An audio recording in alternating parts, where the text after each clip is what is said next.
مجھے امید ہے بچوں کہ آپ سب لوگ خیریت سے ہوں گے۔ میں ہوں آپ کی اردو کی ٹیچر مس ربینہ اور آپ کے سامنے موجود ہے آپ کی اردو کی 8ویں جماعت کی کتاب۔ آج ہم نے کام کرنا ہے جناب فعل معروف اور فعل مجہول۔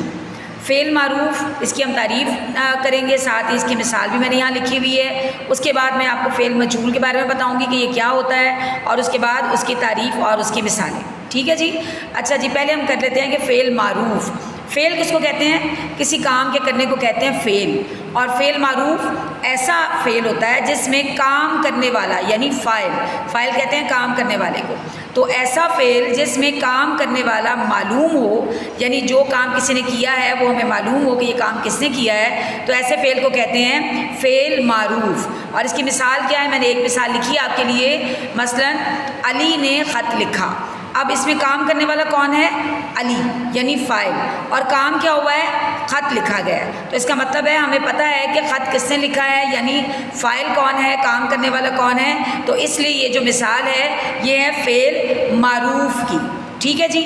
اس کے بعد آ جاتے ہیں جناب فعل مجہول۔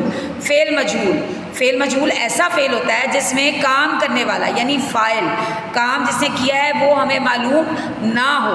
جیسے کہ خط لکھا گیا۔ اب خط تو لکھا گیا ہے یعنی کام ہوا ہے، لیکن کیا کس نے ہے یہ ہمیں معلوم نہیں ہے، یعنی ہمیں اس کا فاعل یعنی کام کرنے والا معلوم نہیں ہے۔ تو ایسا فعل جو ہے وہ کہلاتا ہے فعل مجہول، یعنی ایسا فعل جس میں کام کرنے والا یعنی فاعل نامعلوم ہو، اس میں یعنی فاعل کا یا تو ذکر ہی نہیں کیا جاتا، یا اگر ہوگا بھی تو وہ پھر بعد میں لایا جاتا ہے۔ مثلا خط لکھا گیا، اب خط لکھ لیا ہے لیکن کس نے لکھا ہے یہ ہمیں معلوم نہیں ہے، اس لیے یہ جو مثال ہے یہ ہے فعل مجہول کی۔ اچھا جی، جو آپ کی کتاب کا صفحہ نمبر 101 ہے وہاں پر یہ لکھا ہوا ہے آپ کا سوال نمبر 10 کہ فعل مجہول جو ہے اس کے کچھ فقرات یہ دیے گئے ہیں اور ان کو آپ نے تبدیل کرنا ہے فعل معروف میں، یعنی فعل مجہول یہاں لکھا ہوا ہے اور اس کو تبدیل کریں گے فعل معروف میں کہ ہمیں پتہ چل جائے کہ یہ کام کس نے کیا تھا۔ کیونکہ ابھی آپ نے پڑھا ہے کہ فعل معروف میں ہمیں فاعل یعنی کام کرنے والا معلوم ہوتا ہے، لیکن فعل مجہول میں ہمیں کام کرنے والا یعنی فاعل معلوم نہیں ہوتا۔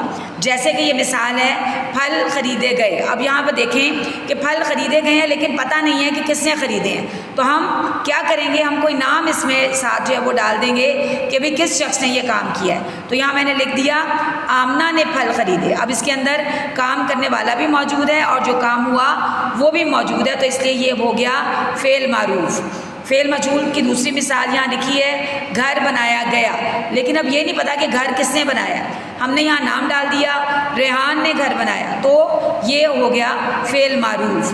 اسی طرح سے میچ کھیلا جائے گا، کس کے درمیان کھیلا جائے گا، کس نے کھیلنا ہے میچ یہ معلوم نہیں ہے، ہم نے یہ معلوم کرنا ہے، فاعل لکھنا ہے یہاں پر، تو ہم نے لکھ دیا انڈیا اور پاکستان کے مابین ہوتا ہے درمیان، دو ٹیموں کے بیچ میں میچ کھیلا جائے گا۔ برتن دھوئے گئے، کس نے دھوئے؟ ملازمہ نے برتن دھوئے۔ اس طرح معروف فعل معروف بن گیا اور فاعل آ گیا، کون ہے کام کرنے والا؟ ملازمہ۔ گیند خریدی گئی، کس نے خریدی گیند؟ طلحہ نے گیند خریدی۔ اب یہ فعل معروف ہو گیا کیونکہ ہمیں پتہ ہے کہ یہ طلحہ نے خریدی ہے، وہ کام کرنے والا ہے، فاعل ہے۔ کام کیا گیا، ہمیں یہاں پر نہیں معلوم کس نے کام کیا، ہم نے معروف بنانے کے لیے یہ شو کر دیا، مینشن کر دیا، لکھ دیا کہ طلبہ نے کام کیا، تو اس طرح سے یہ فعل معروف کی مثال بن